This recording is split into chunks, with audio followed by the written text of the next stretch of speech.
స్వామి శరణయ్యప్ప. ఇప్పుడు మేము ప్రస్తుతానికి అయితే తిరుచెందూరులో ఉన్నాం స్వామి. తిరుచెందూరులో అయితే వ్యూ బలవనది అయితే దర్శనం చేసుకోలేకపోయినాము. బయట నుంచి ఎలా ఉంటుందో చూడండి, చూపిస్తా. బయట నుంచి ఎలా ఉంటుందో చూడండి, ఎలా ఉంటుంది వీడియో.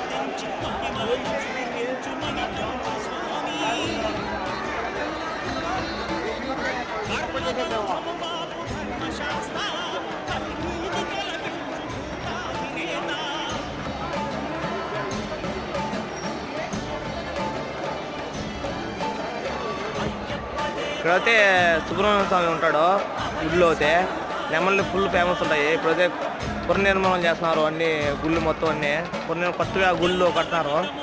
చూద్దాం నెక్స్ట్ ఇప్పుడున్నా వచ్చినప్పుడు దేవుడిని దర్శనం చేసేట్టుగా చూద్దాము. కొన్నిసారి దర్శనం చేసుకున్నా, బట్ కానీ ఈ ఇయర్ కూడా దర్శనం చేసుకోవాల్సింది. బట్ కానీ మనకు టైం లేదు. నెక్స్ట్ రామేశ్వరం వెళ్ళాలి, రామేశ్వరం లాగ్ చేయాలి. ఇంకా సపోర్ట్ చేయండి, కంపల్సరీ సపోర్ట్ చేసి సబ్స్క్రైబ్ చేయాల్సిందే మనసుతో